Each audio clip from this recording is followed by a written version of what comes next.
Ladies and gentlemen, again, welcome to Gashi's Command TV, the tallest man in Black Africa. President Uhuru Muigai Kenyatta, who is the party leader of the Jubilee Party, has called a special national delegate conference at Bomas of Kenya on 22nd May 2023. And according to the invitation, there are three main agendas. Number one is about reviewing and formulating and approving the party's policies. Number two is reviewing and receiving the status of the party, the report from the National Executive Committee. And number three will be any other business that matters to the party. And this letter is signed by none other than the party leader himself, Uhuru Muigai Kenyatta. It can't be more interesting, ladies and gentlemen. It is coming at a time when there is contest of the real owners, the bona fide owners of the Jubilee Party. There is one faction that is claiming to own the party. That faction is led by Kanini Kega and Sabina Chege. And the other faction is led by the bona fide Secretary General, Jeremiah Kioni, the former Member of Parliament for Daragwa. And in this video, I want us to look at what this means politically in our country. Why this time? What is cooking? Because when you look at this thing, you see that it is something that has been very well calculated. From the venue and the timing, it tells a story behind a story. The first thing is that when you look at it, we see a very bold move by the former head of state. The move is very, very bold. And this one is telling you that Uhuru Muigai Kenyatta will be back to active politics. It is telling you that Uhuru Muigai Kenyatta sio mtu wa kutishatishwa na Kenya Kwanza. Jambo hili linaonyesha wazi kwamba yeye haogopi chochote kutoka wale watu ambao wamekuwa wakimshtumu. We have seen the Kenya Kwanza guys accusing the former head of state as the one who is sponsoring the demonstration and the mass action.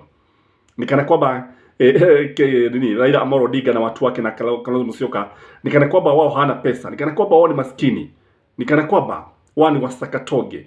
Truth be told, Raila Amolo Odinga has always financed his campaigns. Kalonzo Musyoka the same has always contested the presidency. For that propaganda of saying that they are being financed by Uhuru Muigai Kenyatta is something that Jubilee should stop. Kwa kile ambacho tunaona ni kwamba Uhuru Muigai Kenyatta amejitokeza kama mtu ambaye he doesn't care about those 6 months that we talk about. After 6 months, the president must resign from active politics. If he does not resign, he loses the funding, he loses the benefits of a retired president. Lakini ukiangalia Uhuru Muigai Kenyatta kwake ukiangalia zile pesa, all those benefits to him, zile ni pesa nane. It doesn't mean anything to him. Ni kama kumwambia ni kama kulinganisha mate na mto ambao unapita. So the little that the government is giving him, it is something that doesn't make any difference to Uhuru Muigai Kenyatta. This is a man of means. This is one of the richest Kenyans in Africa. Among the richest families in Africa is the Kenyatta family. That one does not hold any water. And that one that cannot stop Uhuru Muigai Kenyatta from entering active politics. Again, this one tells that Jubilee has its owners. All parties in Kenya have their owners. There's no way you can go to ODM. Uanze kusema ati wewe you are going to overshadow Raila Amolo Odinga. At sasa wewe you the one who be calling the shots. It can't happen. There is no way you can go to UDA atuseme sasa wewe ndio kusema kule ndiye ambaye utamwambia William Samoei Ruto vile mambo yataendeshwa pale. He is the owner together with the Kajin. There's no way you can go to Ford Kenya atianza kuambia Papa wa Roma tutafanya hivi. And that is why when you look at UDA was trying to swallow Ford Kenya and ANC, lakini walikataa. Tuliona Murebe Nation led by the two gentlemen, that is Wetangula and Musalia Mudavadi, walikataa. So this one tells you, even Jubilee, there's no way you can come to claim that you own Jubilee, yet Uhuru Muigai Kenyatta is the one who built the party. All the structures, all the properties, indeed, are owned by Uhuru Muigai Kenyatta. Again, this also means that, and I believe Jubilee is aware of this, and I strongly believe that William Samoei Ruto will do everything possible to infiltrate the National Delegate Conference. And by the way, William Samoei Ruto is very good at infiltrating other parties. He is likely to send morals to attend that National Delegate Conference. Indeed, I believe there are some members who are in Jubilee, others in Azimio, and these guys are sympathizers of William Samoei Ruto. They are just there. He's very good at this.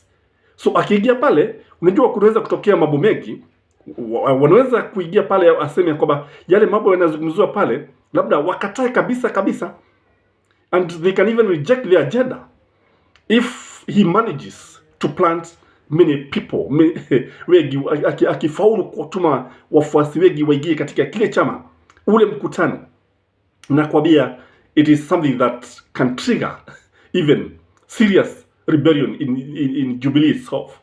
It can even, because what we have always seen a hostile takeover by William Samoei Ruto. William Samoei Ruto is very much interested in the politics of Jubilee and Azimio. And again, what this means is that I don't think Sabina Chege and Kanini Kega are going to attend that meeting.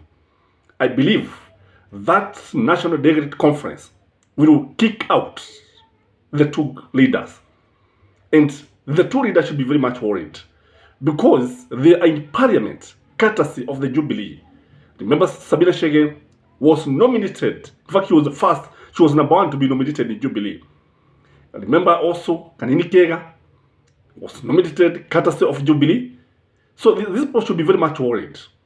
They can easily lose their seats because once they are expelled from the party, they cease to be members. And what they can do is to go to court to stop this National Delegate Conference. And they can foresee a situation where they are going to move very fast to go to court. And because you see, the courts are working in favor of William Samoei Ruto, they have been captured, the court will easily grant an order to stop the National Delegate Conference. This can happen. Again, something else is that I strongly believe that ODM will also attend this. And you know, one thing that William Samoei Ruto and Raila Amolo Odinga have in common, they are very good mobilizers, truth be told. And they know, they are real politicians. And when it comes to machinations, ni watu ambao wanaweza kufanya chochote. And I believe, because when you look at this National Delegate Conference, it is coming very fast, it is coming so soon. Na tena ukiangalia, utaona kwamba Raila Amolo Odinga must give a lending hand to his younger brother. Hivyo ndivyo ilivyo. Kunajua Waswahili wanasema ng'ombe akivunjika mguu malishoni hujikokota zizini akasaidiwe. This is what is happening. I believe ODM will also send some of its people to post as delegates, as Jubilee delegates, and they are going to support whatever Uhuru Muigai Kenyatta's team is going to say. And they are going to outnumber William Samoei Ruto, in case William Samoei Ruto will manage to penetrate or infiltrate, the best word is infiltrate Jubilee National Delegate Conference. Again, what I can see, you know, William Samoei Ruto is very much interested with Jubilee, I've said that. And what is likely to happen, people like Moses Kuria, watu kama Sonko, watu kama Kimani Ichung'wah, they're likely to work with Sakaja, and they're likely to book the Bomas of Kenya. They may come up in the last minute waseme kwamba after all the Bomas of Kenya has been booked. Kwa hivyo kile ambacho utaona ni polisi wakiwa pale mivutano, because Kenya Kwanza is very keen to destabilize the opposition. Kenya Kwanza is very much afraid of Raila Amolo Odinga. So the support that Raila Amolo Odinga and his party are getting from Jubilee and Uhuru Muigai Kenyatta in particular, it is something that is giving William Samoei Ruto sleepless nights. It is something that is worrying them. Na kusema kweli, hili ni jambo ambalo linaweza kutokea. Na kwa sababu tuko tu hapa, hatutakosa kusikia Sakaja as the governor of Nairobi saying that Bomas of Kenya had been booked earlier. Again, what this means is that, in a national delegate conference, William Samoei Ruto, it would be very keen to see what is happening. He must be following very keenly. And Uhuru Muigai Kenyatta may spring a surprise and quit politics, by the way. He can decide to quit politics. But when I look at this idea of quitting, I don't see it coming, because I've seen Uhuru Muigai Kenyatta is very much interested with the Jubilee. I've seen somebody who is not ready to quit politics. I've seen a president who is ready to fight. I've seen a president who is ready to defend his party. I've seen a party leader who is not blinking fast. I've seen a party leader who will not stop until Raila Amolo Odinga mission is accomplished. That is Uhuru Muigai Kenyatta for you. Again, when I look at this, I can see Raila attending that meeting. I can see Raila Amolo Odinga there. Utamwona pale kama mgeni mheshimiwa. These guys are very, very close. And when Raila is there, this one tells you, although it will be a Jubilee affair, Azimio is very, very much interested with what is happening in this meeting. Kwa hivyo si ajabu kumpata pale Raila Amolo Odinga, and I believe he's the one who will give the keynote when it comes to experience in running party affairs. Raila Amolo Odinga comes in a very excellent way. Remember, ODM is the oldest party now. And what also this means politically is that we are likely to have high voltage politics. I believe that the fact that William Samoei Ruto has seen this invitation, this notice to hold the National Delegate Conference, it is something that I think now wamekutana, lazima wamezungumzia kwa nini Uhuru Muigai Kenyatta kajitokeza hivi hadharani bila kujali, bila kuogopa chochote. And what will happen now, it means that this country, utaona watu wakiwa katika siasa zitakuwa zimepanda sana. And you can see what is likely to happen is that the rivalry between Uhuru Muigai Kenyatta and William Samoei Ruto will move to another level. Because truth be told, these are people with unfinished businesses. When you look at Uhuru Muigai Kenyatta, one of the major reasons why he's not ready to quit, he has unfinished business with William Samoei Ruto. Remember the way they differed very seriously when Uhuru Muigai Kenyatta was the president, and the way William Samoei Ruto disobeyed him and went against his wishes. Remember, the rivalry is now coming out to play, and everybody will see what is happening. So what this means is that that rivalry will only raise the political temperature of this country. That means that even the stability of this country is something that needs to be discussed. Kwa sababu ukiangalia utaona kwamba Uhuru Muigai Kenyatta is not just an ordinary person. This is somebody who has always been the head of state. This is somebody who was the commander-in-chief of the armed forces. This is somebody who has a lot of connections. This is a former head of state and head of government. So he's a very influential character. And when I was reading this and I was trying to seek the opinion of Kenyans, I have noted that many people are very much interested in attending this delegate conference.